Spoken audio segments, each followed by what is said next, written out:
Well, hi, Easton Book Festival. How's everybody? I'm Suzanne Mattaboni. I'm an author in the Lehigh Valley, part of the Greater Lehigh Valley Writers Group, and a couple of other groups out there in this community. So I'm going to be presenting here on opportunities in short fiction, specifically regarding anthologies and contests. So I'll be touching on, maybe some essays and poetries and things also that fall into that category. So let me share my presentation, and I'm going to shrink down into a little box and we can go through it.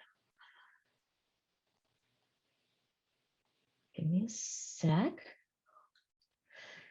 Okay, so that should be working. All right, so here we have opportunities in short fiction anthologies and contests.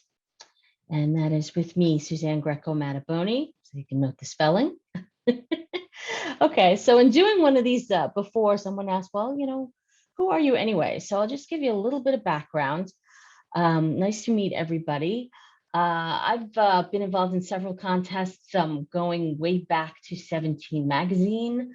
I was a first place winner in their art and fiction contest for a short story. I've won a National Council of English Teachers Award. Much more recently, Writer's Digest competition got an honorable mention.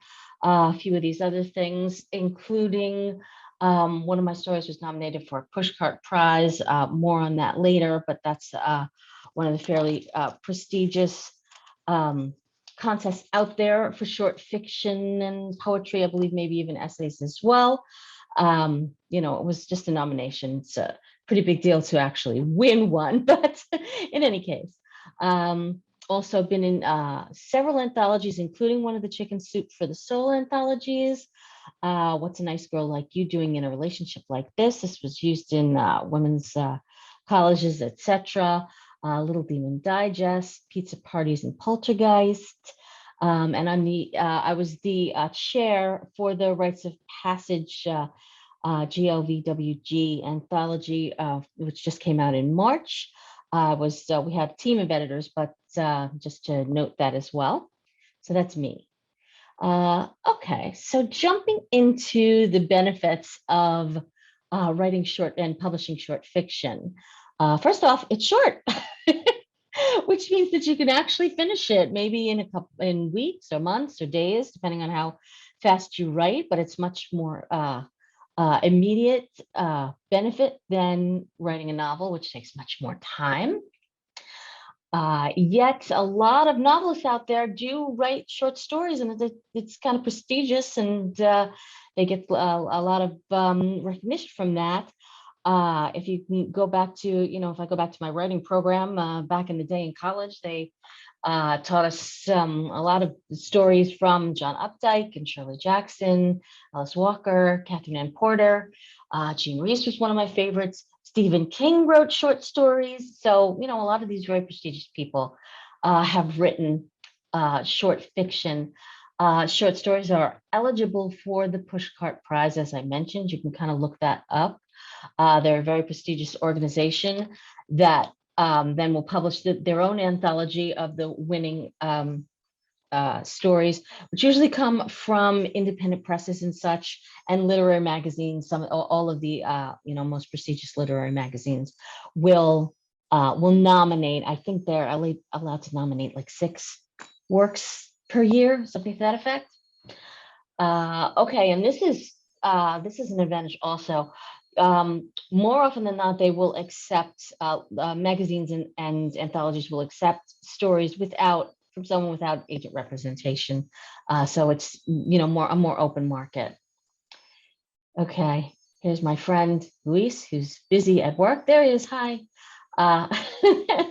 We're all going to be as happy and diligent as he is here in our writing. About short stories, the length is usually 2,500 to 5,000. That's not cut and dry from what I'm seeing out there in the market. That the last all different lengths. Some will go to like 7,000 or 10,000 words. Some will take less. Some accept flash fiction under 1,500 or even under 1,000 words. which, once again, you can bang out quickly. The structure really needs to have the same arc as a novel, a beginning, a middle, and an end, and where the character realizes some kind of change or epiphany. I find that I write a lot of kind of small vignettes and have been calling them flash fiction, but it seems that those are much harder to get people to accept. They're looking for something with that arc, not just a little slice of life. You can continue to write those; they're fun, but they'll be harder as far as getting that accepted. If you're looking for big payment, I hate to disappoint people, but this is not going to be where you're going to make a lot of money. A lot of them don't pay, or they offer you copies of the magazine or the anthology, or a very small sum, $15, $25 if it's if it's a really big deal. Chicken Soup for the Soul did like $200, and then you get like 10 copies of the book. So that's there are a few that pay more, but not too many. You're doing it mostly to bulk up your resume. So speaking of anthologies, often I find that there's a theme, like they will have a Christmas or a holiday anthology. Halloween is really big. So if people want to start, well, I guess it's a little late for this year, but in any case, genre-based anthologies are popular as well. I see a lot of calls for sci-fi, horror, speculative fiction. Literary fiction is popular for anthologies. A lot of people are calling now for marginalized voices or global stories. Some of the anthologies are not they're not necessarily limited just to one area, like short stories. They'll take poetry or essays, and some of them combine all this together, so that that makes it a little broader, I guess, a target. A lot of them do ask for entry fees now. I've seen a lot of people online, a lot in different writers communities say, no, if they're asking for a fee, I'm not going to submit. But understand that a lot of these anthologies and small magazines, they're very small. They're broke. They're looking, they don't have any money either. Just like the people who are saying, well, I'm not going to, I'm going backwards if I have to send out money to these magazines as opposed to making money. But the thing is, they're not making a lot of money either. They sometimes I think they wouldn't exist if it weren't for these kind of fees. They're run on a shoestring. So I kind of consider it a donation. I can understand though if there's still people who say, no, I'm sorry, that's a deal breaker. But as I said, a lot of these are independent editors. They're individual people sometimes, or small independent publishers. As I mentioned, Chicken Soup for the Soul. Of course, that's a big one. It's a franchise. It's a best-selling entity. They are constantly posting calls, however. Their anthologies are usually themed. They're about laughter. They're about miracles. A lot of them are inspirational. But if you go to their site and go to submit to us, or they have something like tell us your story, they will give you the deadlines and tell you exactly what their parameters are. That is not fiction, though. That is essays. They're supposed to be true stories. If you do publish enough stories, then you can create your own collection and your own anthology, and you can pitch that. The minimum word count on that, usually I'm told, is 40,000 words. And many of them go over that to more like 60. Okay, so now talking about kind of the ins and outs of submission. By the way, this guy who's up, on the right here, who's who's staying up into the middle of the night when all the lights go off, that's more me than, Luis, who was up early in the morning and, sitting there happy with coffee. Okay, so for submittable, a lot of more and more of these anthologies and calls are using submittable. I guess it's kind of easy because it'll fill in all your information, and you can track things there. They also have calls for submission, so you can use that to maybe find other things to submit to. Follow submission guidelines. A lot of these places are really, really specific, and they will delete you if you don't follow their rules. Sometimes they specify, use this font, use this type of file, not another type. Put such and such in the subject line. Read it carefully and do exactly what they say. I was 4 words over a word count due to some confusion in one contest, and they kicked me out. They literally sent me something saying, we're really disappointed we can't use your submission, but you went 4 words over the count. But in any case, cover emails. Yeah, you can write something brief talking about the story. They usually want a word count because they want to know how much space you're going to take up. They usually ask for bio information. Sometimes they will ask for it in the third person. I don't do that unless they ask. Okay, this is important. Find the editor's name and use it. At least use the last name, dear Ms. So-and-so or Mr. So-and-so. Don't spell it incorrectly. Cut and paste it. They don't like to see dear editor, etc. They want to feel like you know something about their work and you're doing some homework and some research. As I said, and if you spell it wrong, they kind of get insulted. So always cut and paste so that you're not introducing typos or doing something incorrectly. So diving into magazines, because sometimes you can get some benefit from that as well. Magazines often cater to different genres like sci-fi, fantasy, horror, mystery, thriller, literary fiction. There's a lot of literary magazines out there. Find them kind of hard to crack. I do a lot of women's fiction, but I do find that for short fiction, there's not a huge market. There's only a couple places to submit to. Woman's World, however, pays $800 for an 800-word romance, which is a nice fee. So if you wanted to, if you wanted to romance, take a crack at that. Read a couple of them and write one. If you look online, they will give you very specific guidelines for that as well. Typically, you get paid per word. As I said, these are small payments, so don't get too excited over that. But I do see more online magazines and blog sites popping up every day. A lot of them are on different subjects like parenting or travel or hobbies. Whatever you do, there's probably somebody writing about it who's looking for content. There are also online writing platforms out there like Medium and Chanillo, which you can look up. And it's kind of a community where you sign up, you get paid per reader as people subscribe to you. So you can make a little bit of money that way. I haven't used Medium. I was on Chanillo for a while, and that was a little kind of fun. It's a little exciting as you build up subscribers. When you're doing this, you have to research and read each magazine. At least read a couple of their stories. If you find that some of the stories are along the lines of what you're writing, that's a good sign. If you can't find anything that's even a little similar, then you're barking up the wrong tree and you can move to the next one. And similarly, follow the submission guidelines for each different place that you submit to, because they are different and they are very specific and they're serious. Okay, so contests. Magazines, publishers, universities, writing associations and trade organizations, all these kind of places offer contests. I think they do so because, there's no such thing really as advertising anymore in print. Everything's online. So contests, I think, help some of these places stay afloat and generate an income.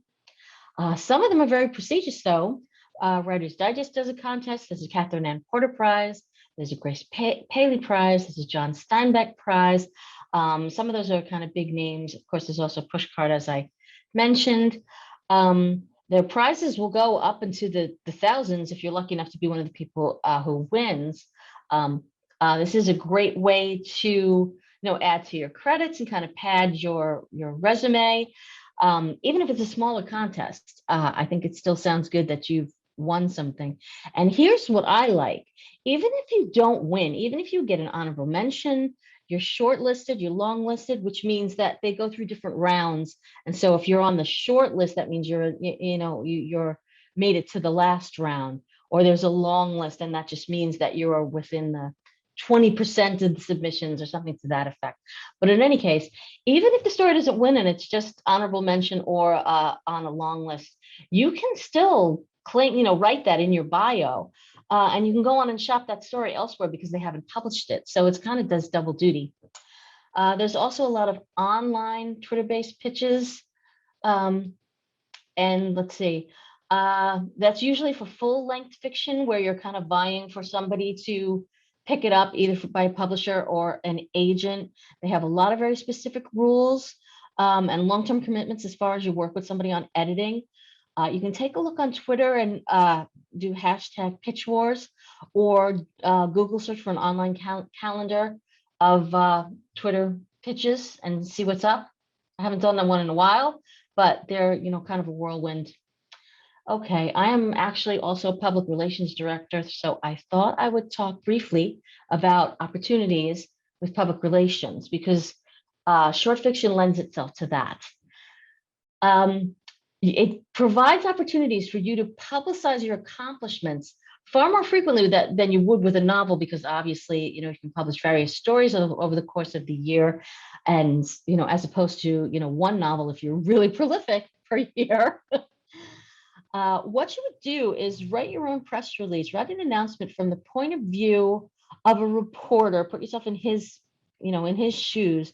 If he or she would be writing a news story about you, and you just write that story.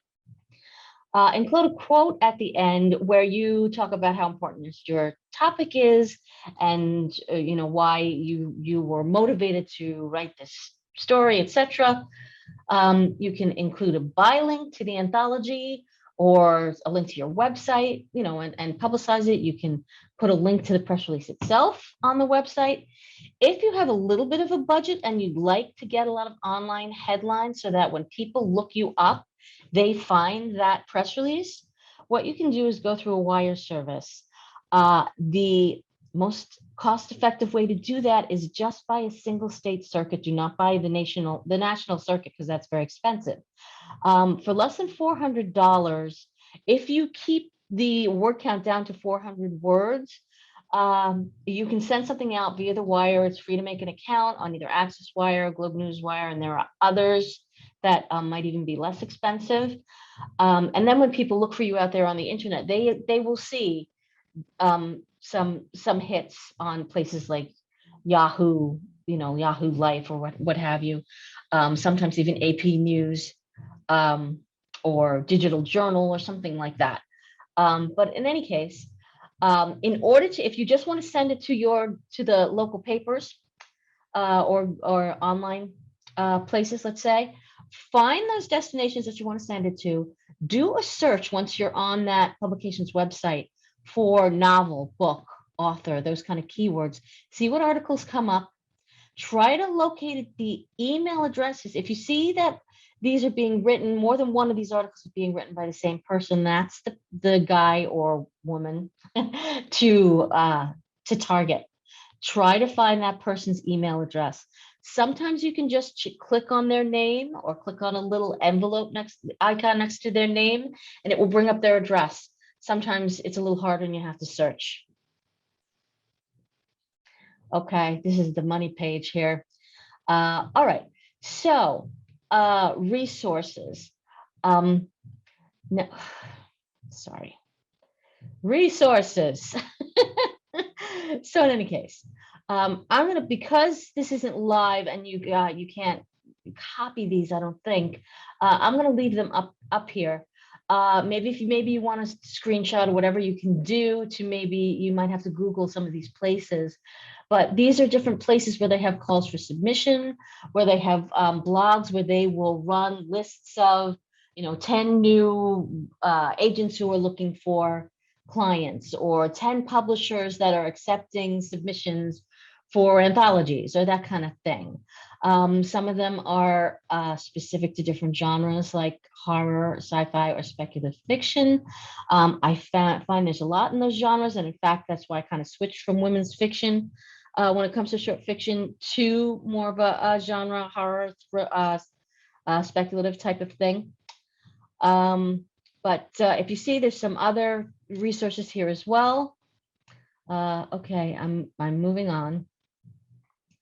Just to see if anybody did. Obviously, you can't have questions, but I kept this page because if you want to, once again, screenshot this Dropbox link and see if you can recreate it, since I don't think you can click on it in any way, I do have those resources in a Dropbox file. So take a look at that. And other than that, there's my information. My novel, Once in a Lifetime, which is women's fiction set in the 80s against the backdrop of new wave music. It's kind of coming of age romantic comedy type of thing by TouchPoint Press. It's coming out in March 2020. So look for that. I hope everybody has gotten something enjoyable out of the presentation. I'm going to stop the share. Thanks a lot. And terrific being able to present for everybody. See you out there. Thanks.